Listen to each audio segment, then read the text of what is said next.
প্রিয় দেশবাসী, চট্টগ্রাম বিশ্ববিদ্যালয়ের অবস্থা খুবই ভয়াবহ অবস্থা। আমি ইতিমধ্যে আহত হয়েছি, আমি সহ 140 জন আহত হয়েছে আমাদের এখানের মধ্যে। খুবই ভয়াবহ অবস্থা। আমি এখন একটি গোপন জায়গায় আছি। আমাদের ভাইদেরকে তারা নির্মমভাবে বিভিন্ন দেশীয় অস্ত্র দিয়ে আমাদের ভাইকে তারা তারা আহত করছে। আমাদের ভাইরা খুবই ভয়াবহ অবস্থায় আছে। আমাদেরকে প্রশাসন কোনো হেল্প করতেছে না, সেনাবাহিনী এখন আসতেছে না, কেউ আমাদেরকে হেল্প করতেছে না। আমরা শিক্ষার্থীরা প্রত্যেকে আমরা আমাদের জায়গা থেকে আমাদের ভাইদেরকে বাঁচানোর চেষ্টা করছি। আমাদের বোনদেরকে তারা আটকিয়ে রেখেছে, আমাদের বোনদেরকে ছাদ থেকে ফেলে দিছে। আমাদের অসংখ্য ভাইদেরকে তারা কুপিয়ে তারা নিয়ে গেছে। আমি ইতিমধ্যে আমার মাথা ফেটে গেছে, আমার কপাল ফেটে গেছে।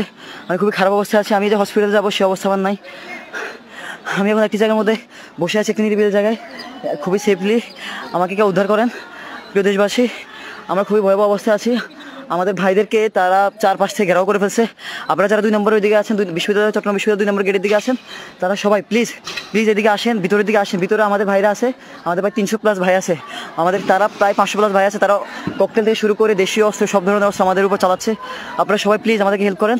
আমাদের প্রশাসন, আমাদের প্রক্টর স্যারকে তারা আহত করছে, আমাদের প্রবিজি স্যারকে তারা আহত করছে। তারা সবাই আহত হয়ে কেউ আমাদেরকে হেল্প করতেছে না। আমাদের ভাইরা খুবই খারাপ অবস্থায় আছে। আপনারা সবাই আমাদের জন্য দোয়া করবেন। দেশবাসী, আমাদের ভাইরা এখন এদিকে আছে। আমরা খুবই খারাপ অবস্থায় আছি। আমরা এখন একটি বিলের মাঝখানে আছি। তারা দেশীয় অস্ত্র থেকে শুরু করে ককলেট থেকে শুরু করে সব কিছু আমাদের উপর মারতেছে। আমাদের বোনদেরকে তারা বাসা থেকে বের করে তারা মারতেছে। আমাদের বোনদের যারা ম্যাচে বিভিন্ন কলেজে থাকে তাদেরকে টেনে বের করে টেনে হিঁচড়ে তারা কোপাচ্ছে। প্লিজ আপনারা সবাই একটু আমাদের হেল্প করেন। পুরো দেশবাসী, আপনারা সবাই নিউজটা প্রচার করেন। দেশীয় সন্ত্রাসী বাহিনী, এই আওয়ামী লীগের যারা দালাল ছিল, যারা এখন এই অভ্যুত্থানের পরে বিএনপির ছায়াতলে থেকে আমাদের সাধারণ শিক্ষার্থীদেরকে উপর নির্মমভাবে সেই কালকে রাত 12টা থেকে আমাদেরকে আহত করছে। আমি গতকালকে রাতে আহত হয়েছিলাম, আজকেও আমি আহত। আমার অলরেডি মাথা ফেটে গেছে পিছন দিয়ে। আমি যে ট্রিটমেন্ট করবো আমি যাইতে পারতেছি না, কারণ ওইদিকে তারা আছে। তারপর আমার কপাল ফেটে গেছে। আমরা সবাই মোটামুটি, আমার মতো অসংখ্য, আমি তো মোটামুটি ঠিক আছি, আমার থেকেও গুরুতর আহত কয়েকজন আছে। সবাই প্লিজ আমাদের দিকে হেল্প করেন, আমাদের দিকে এগিয়ে আসুন। সবাই একটু প্লিজ পানি নিয়ে আসেন, কেউ থাকলে পানি নিয়ে আসেন এদিকে। আমরা একবার গভীরে আছি অলরেডি। প্লিজ দেশবাসী সবাই এদিকে চোখ রাখুন। আমাদের উপর, আমাদের শিক্ষার্থী বোনদের উপর বিশেষ করে তারা বেশি নির্যাতন করতেছে। ও মাই গড, সবাই আমাদেরকে হেল্প করুন, সবাই এগিয়ে আসুন। আমি এখন এক পাশে আছি যেন তারা না দেখতে পারে। আমি হসপিটাল যেতে পারতেছি না, কারণ হচ্ছে এখন গেলে ওরা আমাদেরকে সামনে থেকে অ্যাটাক করবে। আমাদের ভাইরা অলরেডি অনেকে পিছনে আছে, 2 নম্বর গেটের দিকে অনেকে আছে। তারা প্লিজ আপনারা এখানে না দাঁড়ায় থাকে আমাদের এদিকে এসে হেল্প করেন। আমাদের এদিকে অনেক ভাই আটকা পড়ছে, প্লিজ আপনারা একটু এদিকে এসে আমাদেরকে হেল্প করেন। আমরা খুব খারাপ অবস্থায় আছি। প্রিয় সহকর্মীবৃন্দ, প্রায় 1 বছর আগে আমি বলেছিলাম আগামী নির্বাচনকে ঘিরে অদৃশ্য শক্তি কাজ করছে।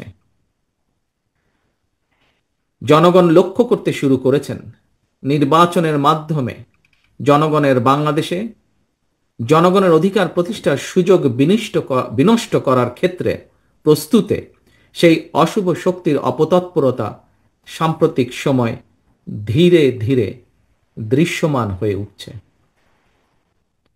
প্রিয় সহকর্মীবৃন্দ, পতিত পরাজিত পলাতক স্বৈরাচার মুক্ত বাংলাদেশে অন্তর্বর্তীকালীন সরকার যখন জনগণের অধিকার প্রতিষ্ঠার পথে হাঁটছে, তখন কোন রাজনৈতিক দল নির্বাচনের মাধ্যমে জনগণের অধিকার প্রতিষ্ঠার পরিবর্তে তাদের দলীয় স্বার্থ চরিতার্থ করার জন্য নানা শর্ত আরোপ করছে এবং এই শর্ত আরোপ করে নির্বাচনের পথে হয়তোবা পরিকল্পিত উপায় বাধার সৃষ্টির অপচেষ্টা করছে বলে বহু মানুষ এরই ভিতরে ভাবতে শুরু করেছেন। প্রিয় সহকর্মীবৃন্দ, সম্মানিত নেতৃবৃন্দ, প্রথম থেকেই বিএনপি দ্রুততম সময়ের মধ্যে একটি নির্বাচনের দাবি জানিয়ে আসছিল।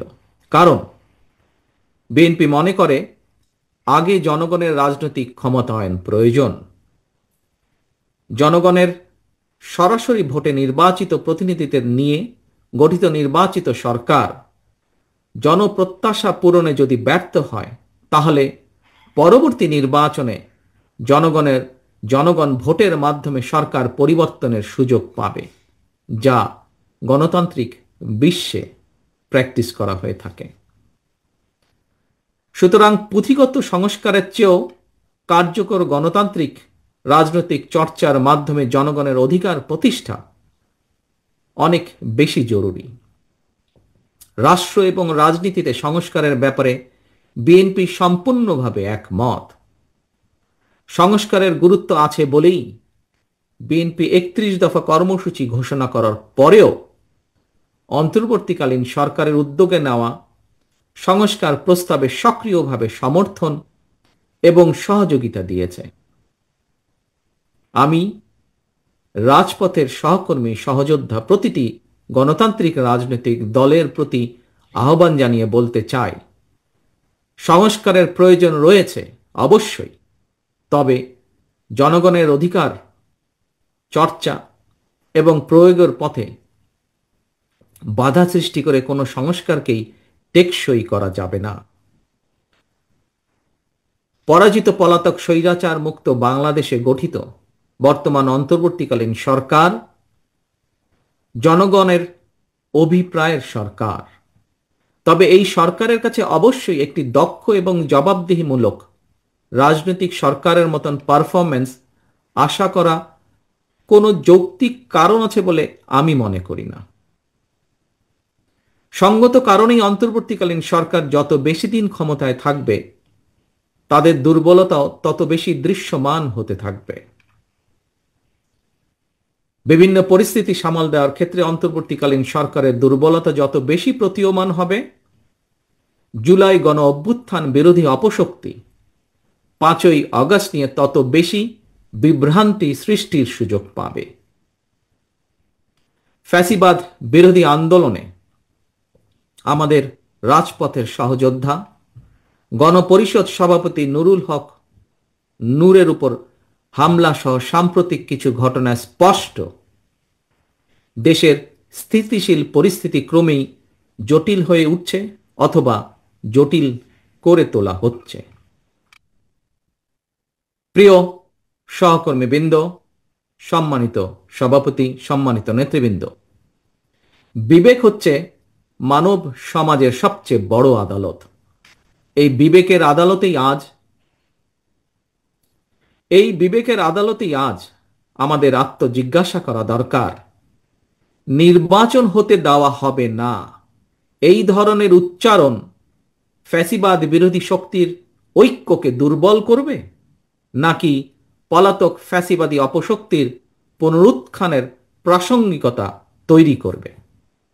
অতএব এখনো সময় আছে, আমাদের সতর্ক হওয়া দরকার। পরাজিত পলাতক অপশক্তি কিন্তু সুযোগের অপেক্ষায় ওত পেতে রয়েছে।